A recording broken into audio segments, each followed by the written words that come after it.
Subscribe कीजिए astro Gemini channel को और बेल का बटन ज़रूर दबाइए ताकि नए वीडियोस के नोटिफिकेशंस आपको जल्द से जल्द मिल पाए। नमस्कार दोस्तों, आज मैं फिर हाजिर हूँ एक नए वीडियो के साथ आपके अपने channel astro Gemini the cosmic killer में।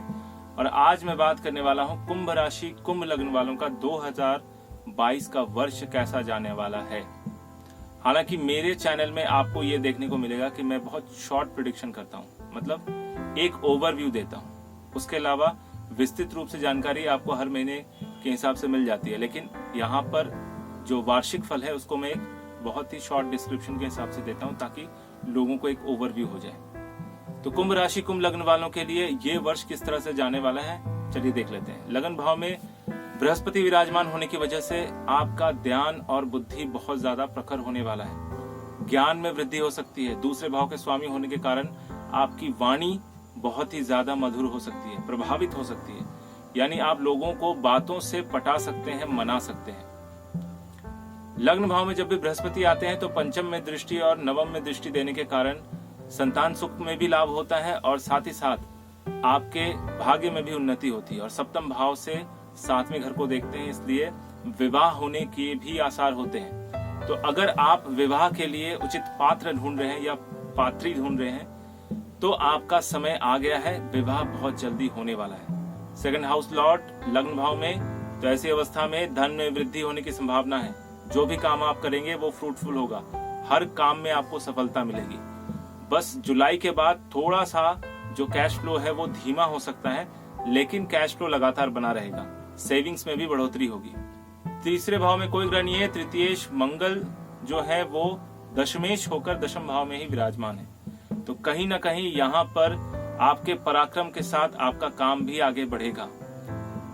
साथ में केतु और चंद्रमा विराजमान होने की वजह से आप थोड़े से वर्काहॉलिक हो सकते हैं, काम को लेकर कुछ ज्यादा ओवर बिजी हो सकते हैं, जिससे आपके घर का मामला यानी पर्सनल लाइफ में थोड़े से डिस्टरबेंस आ सकते हैं। बट कोई बात नहीं, दोनों को संभालना बड़ा मुश्किल होता है। अगर आपका प्रोफेशनल लाइफ आगे बढ़ रहा है तो पर्सनल लाइफ में थोड़ा सा इशू आएगा, और अगर प्रोफेशनल लाइफ ठीक नहीं है तो पर्सनल लाइफ आपकी ठीक होगी। दोनों एक साथ कभी भी नहीं चल पाता, ये हमेशा ना डिसबैलेंस होता है। चौथे भाव में राहु विराजमान है, तो राहु चौथे भाव में होने की वजह से नए नए इन्वेस्टमेंट कराते हैं। लेकिन एक चीज आपको यहाँ पे बहुत ही ध्यानपूर्वक अपना पैसा किसी भी प्रॉपर्टी में लगाना है, और प्रॉपर जो है पेपर वर्क करके, क्योंकि अगर आप किसी से प्रॉपर्टी खरीदते हैं तो उस प्रॉपर्टी का जो पहला पेपर है, प्रीवियस ओनर है, उसका जो डॉक्यूमेंटेशन है वो प्रॉपर आपको चेक कर लेना है, नहीं तो किसी भी तरह से चीटिंग हो सकती है। हालांकि राहु जो है वो वृषभ राशि में किसी भी तरह का चीटिंग नहीं करते हैं, बहुत बैलेंस फॉर्म में रहते हैं। साउथ इंडियन एस्ट्रोलॉजर के अनुसार वो वहां पे उच्च के होते हैं। तो ऐसी अवस्था में वहां चीटिंग का बहुत ज्यादा इशू नहीं नजर आता, लेकिन फिर भी प्रॉपर्टी का मामला है, वन टाइम इन्वेस्टमेंट है, इसलिए सोच समझ के इन्वेस्टमेंट करें। पंचम भाव में कोई ग्रह नहीं है, पंचमेश द्वादश भाव में विराजमान है। तो फिर से मैं कहूंगा, जैसा कि मकर लग्न वालों के लिए, मकर राशि वालों के लिए स्थिति है, वैसे ही कुंभ वालों की भी यही स्थिति है। पंचमेश द्वादश भाव में रहना संतान की तबीयत को लेकर चिंताएं बढ़ सकती हैं। किसी भी काम को करें बहुत सोच समझ के करें, बुद्धि का प्रॉपर इस्तेमाल करें, नहीं तो फिर नुकसान हो सकता है। 12वें घर में पंचमेश का जाना यानी आपके द्वारा कोई ना कोई सिली मिस्टेक के कारण लॉसेस भी होता है, इसलिए सावधानी पूर्वक हर काम को करें। छठे भाव में कोई ग्रह नहीं है, षष्ठेश जो है वो दशम भाव में विराजमान है। तो ऐसी स्थिति में कामकाज की जगह पर जबरदस्त प्रेशर रहेगा, जबरदस्त काम आएगा, बहुत सारे नए क्लाइंट आ सकते हैं, नया ऑर्डर मिल सकता है, या फिर कोई पुराना पेंडिंग ऑर्डर बहुत दिनों से पड़ा हुआ था वो अब आपके हाथ में डेफिनेटली आएगा, और उस बड़े ऑर्डर की वजह से आपके कंपनी का नेम फेम भी बढ़ेगा। लेकिन एक बात का जरूर ख्याल रखें कि किसी भी तरह से जो भी ऑर्डर आपके पास आए, उनके जो भी टर्म्स एंड कंडीशंस बनते हैं, अग्रीमेंट बनता है, उसको प्रॉपरली करें। किसी भी तरह का सिली मिस्टेक जो है ना फिर आपको लॉस भी दे सकता है, बिकॉज वहां पे केतु विराजमान है, इसलिए बहुत ही ध्यान से हर काम को करें। सप्तम भाव में कोई ग्रह नहीं है, सप्तमेश सूर्य जो है वो विराजमान है एकादश भाव में। सप्तमेश का एकादश भाव में विराजमान होना पत्नी से लाभ, पत्नी द्वारा लाभ, या पत्नी का लाभ, या स्पाउस यानी आपके लाइफ पार्टनर का लाभ। जैसा कि मैंने कहा, लगन भाव में बृहस्पति विराजमान होने की वजह से मांगलिक कार्य घर में हो सकती है कि आपकी ही शादी हो। इस साल, इस वर्ष बहुत सारे ऐसे मुहूर्त और ऐसे मौके मिलेंगे जहां पर आपके शादी होने की संभावना बहुत ज्यादा प्रबल है।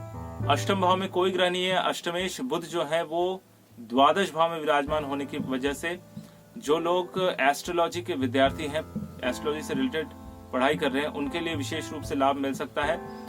उनके ज्ञान में बढ़ोतरी हो सकती है, लेकिन साथ ही साथ अपनी तबीयत का भी ख्याल रखना बहुत ज्यादा जरूरी है।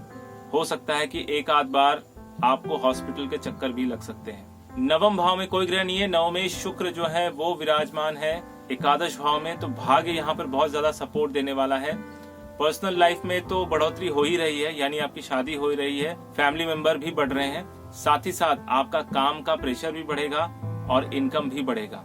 नवमेश अगर एकादश भाव में बैठे तो वो भाग्य से इनकम में बढ़ोतरी करते ही हैं। दशम भाव में चंद्रमा, मंगल और केतु, तो इस बात का ध्यान रखना है कि जिस काम को करें प्रॉपर तरीके से करें। कोई भी सिली मिस्टेक आपको नुकसान दे सकता है या फिर आपके पेमेंट में कटौती कर सकता है। केतु दशम में विराजमान है तो किसी न किसी रूप से वो कटौती करते हैं, इसलिए बात को सोच समझ के आगे बढ़ें। एकादश भाव में सूर्य और शुक्र का विराजमान होना कहीं ना कहीं ये इनकम फ्लो को बढ़ाएगा, लेकिन इस बात का भी ध्यान रखें, कोई भी अगर पुराना ड्यू पेमेंट है, पेंडिंग पड़ा हुआ है, सबसे पहले उस पैसे की रिकवरी बहुत जरूरी है, तभी बात आगे बढ़ पाएगी। द्वादश भाव में शनि और बुध विराजमान है। हालांकि लग्नेश होकर शनि द्वादशेश या द्वादश भाव में विराजमान है, तो इससे विशेष कोई नुकसान नहीं है, लेकिन फायदा भी है कि जो भी आपके विदेशी क्लाइंट हैं, जैसा कि पास्ट आप 1-1.5 साल से विदेशों से पैसा ज्यादा इनकम कर रहे हैं, इस साल भी लगभग वैसा ही सिचुएशन बना रहेगा।